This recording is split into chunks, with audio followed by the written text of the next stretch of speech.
Assalamualaikum dan salam sejahtera.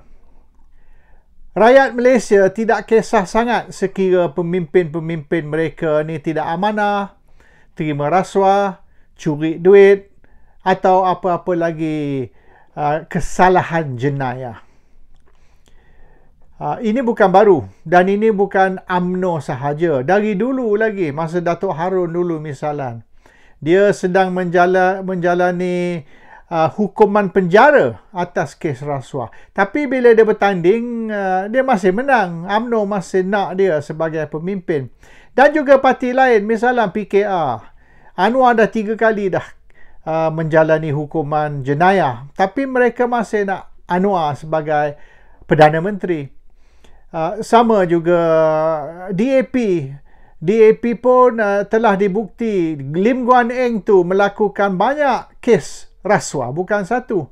Tapi DAP masih nak Guan Eng sebagai pemimpin mereka. Jadi rasuah, salah guna kuasa, curi duit dan apa sekali jenayah lah.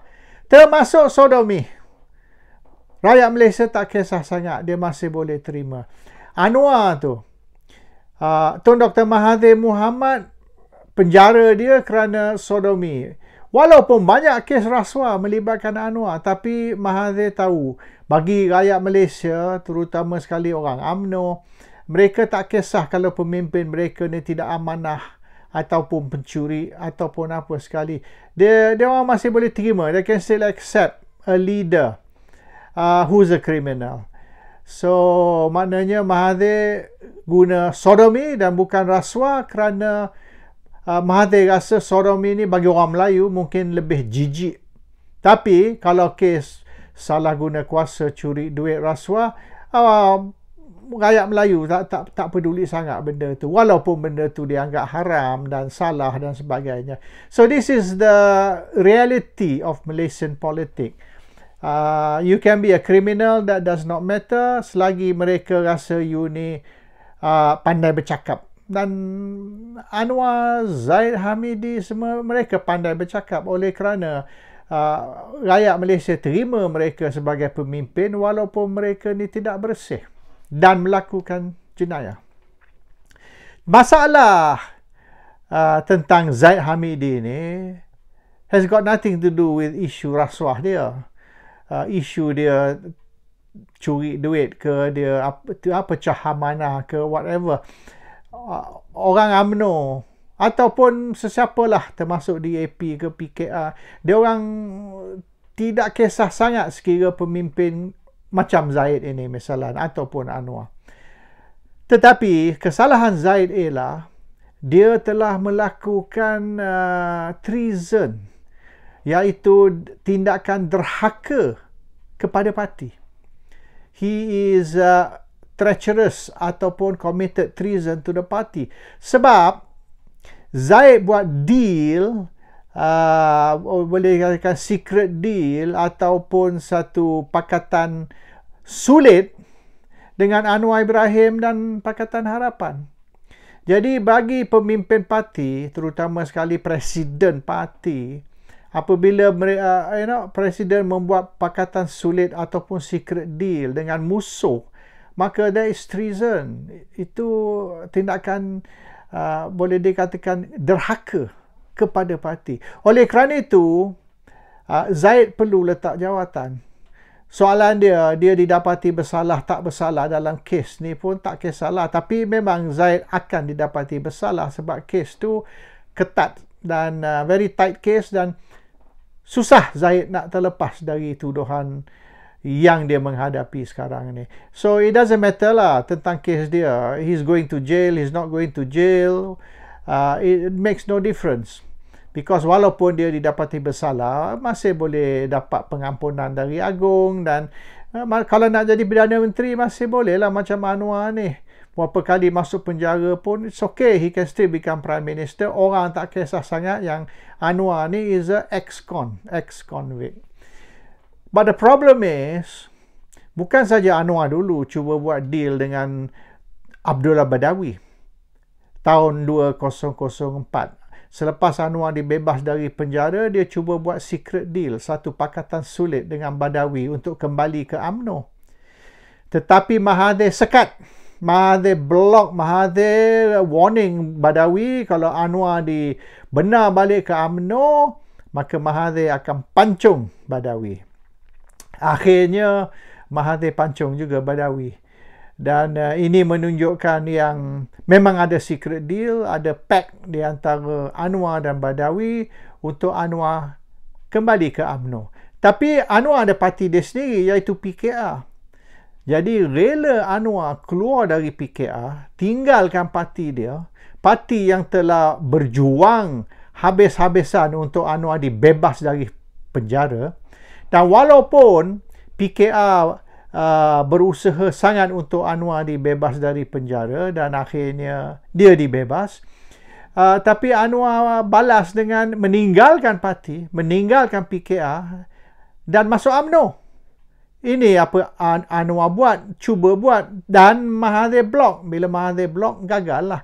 Jadi Anwar akhirnya terpaksa berterusan dengan PKR untuk masa depan politik dia. No choice. He stuck with PKR because UMNO doesn't want him. Or rather, Mahathir doesn't want him in UMNO. Now, Zaid Hamidi is doing the same thing. Dia pun buat secret deal dengan Anwar dan Pakatan. Kali ini the other way around pula, terbalik pula. And the secret deal is supaya dia menyokong Anwar menjadi Perdana Menteri. Dengan balasan Anwar akan gugurkan kes dia ataupun akan make sure that dia menang dalam rayuan, ataupun kalau tak menang pun akan diberi pengampunan supaya dia masih boleh berterusan di dalam arena politik. That's what's happening. Hari ni Mahathir dah confirm. Zaid Hamidi 5 kali pergi jumpa dia. 5 kali. Zaid Hamidi pergi jumpa Mahathir, sujud depan Mahathir dan minta Mahathir, begging Mahathir untuk bantu di dalam kes mahkamah dia. Tapi Mahathir tidak buat. Oleh kerana itulah berusaha sangat Zaid Hamidi menyokong Pakatan Harapan, Anwar dan Pakatan Harapan untuk menjatuhkan Mahathir. Diorang ingat, Anwar dengan Zaid Hamidi ingat, sekira Mahathir jatuh, maka Zaid Hamidi akan ambil alih Anwar akan ambil alih sebagai Perdana Menteri, dan selepas Anwar ambil alih sebagai Perdana Menteri, dia akan bantu Zaid dalam kes mahkamah. Tapi duka cita, bukan Anwar, tapi Muhyiddin Yassin yang ambil alih sebagai Perdana Menteri. Apabila Muhyiddin Yassin ambil alih dari Mahathir sebagai Perdana Menteri, Anwar pula cuba jumpa Muhyiddin beberapa kali dengan tujuan yang sama. Semasa dia jumpa Mahathir 5 kali, lepas tu dia jumpa Muhyiddin untuk minta bantuan menyelesaikan kes mahkamah. Laporan tu memang kita terima sebab kita tahu orang dalam UMNO, orang dalam Pakatan yang telah confirm, dan juga orang di dalam Parti Pribumi yang telah confirm memang ada usaha Anwar nak buat deal dengan Muhyiddin untuk jatuhkan kes dia. Tapi lawyer telah nasihat Muhyiddin, kalau Muhyiddin campur tangan dalam kes perbicaraan Anwar, maka akan jadi berat bagi Muhyiddin dan juga bagi kerajaan. Sekarang ni Ismail Sabri pula ambil alih. Dan sekali lagi, Perdana Menteri yang ketiga, Zaid pergi jumpa, sujud depan Perdana Menteri, minta tolong sangat-sangat selesaikan kes. Tapi sama macam kes Muhyiddin dulu, Ismail Sabri tahu kalau dia campur tangan di dalam kes perbicaraan Zaid, maka berat bukan saja untuk Ismail Sabri, tapi untuk UMNO juga. Jadi diorang kan sekarang ni memang nak serang Ismail Sabri kerana Ismail Sabri tidak mahu tolong selesaikan kes Zaid. Jadi sekarang ni usaha diorang ialah untuk melambatkan mesyuarat agung dan juga pertandingan parti, iaitu the party elections.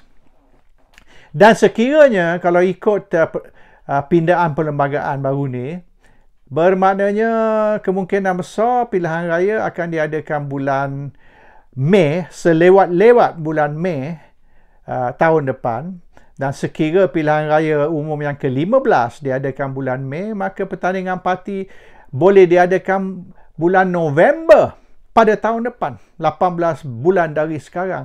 So, election latest Mei dan pertandingan parti can be held November next year.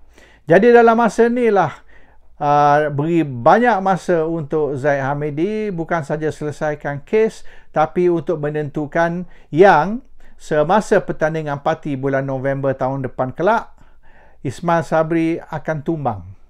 Dan kalau Ismail Sabri tidak bertanding untuk Presiden UMNO, susah Ismail Sabri nak terus sebagai Perdana Menteri. Dan kalau Ismail Sabri bertanding Presiden UMNO, diorang akan menentukan yang Ismail Sabri akan kalah. Dan sekira Ismail Sabri kalah pertandingan Presiden UMNO, maka Ismail Sabri perlu letak jawatan sebagai Perdana Menteri. Walaupun katalah UMNO dan Barisan menang pilihan raya yang ke-15 dengan cemerlang. Walaupun kata mereka menang bukan saja dengan majoriti, tapi majoriti 2/3. Tapi oleh kerana Ismail Sabri gagal memenangi jawatan Presiden Parti, maka Ismail Sabri perlu undur, perlu letak jawatan dan bagi Presiden baru, sesiapa yang akan menjadi Presiden baru UMNO, untuk mengambil alih sebagai Perdana Menteri. Jadi akhirnya, whatever happens, Zaid Hamidi akan ada orang dia sebagai Perdana Menteri. Dan sebelum tu, Zaid Hamidi akan menentukan calon dalam pilihan raya, semua juga orang dia. So Ismail Sabri will be isolated. Ismail Sabri will be surrounded by Zaid Hamidi's people, dan orang dia semua tidak akan pegang jawatan dalam kerajaan, dan kalau tidak ada jawatan dalam kerajaan, sebusuk-busuk ahli parlimen atau wakil rakyat. Maka kalau mereka nak bertanding di peringkat parti, susah. Sebab orang tidak berjawatan, nak menang jawatan dalam parti is very difficult. You must be somebody lah. Kurang-kurang pegang satu jawatan penting di dalam kerajaan sebelum boleh menang pertandingan parti. So that is the issue lah. So isu dia lambat atau cepat. Kalau tak boleh selesai cepat, tidak ada orang yang nak bantu campur tangan di dalam urusan mahkamah, dalam kes mahkamah, maka akhirnya Zaid akan ambil balik kuasa mengguna proxy. Backdoor lah kira, pintu belakang. Dia akan memegang kuasa through proxy, dan proxy dia akan jadi Perdana Menteri, dan Perdana Menteri itu akan selesaikan. So in the meantime, 18 bulan ini, mereka perlu drag kes Zaid Hamidi ini sepanjang mungkin. Kalau boleh drag lagi katalah setahun setengah, 2 tahun, maka kes tu boleh diselesai melalui saluran politik, bukan melalui saluran undang-undang. Dan boleh diselesaikan, dan Zaid Hamidi lepas dari masuk penjara. So Ismail Sabri's future depends on whether Zaid Hamidi ini terlepas atau tidak dari kes yang dia menghadapi, perbicaraan yang dia menghadapi. Assalamualaikum, salam sejahtera.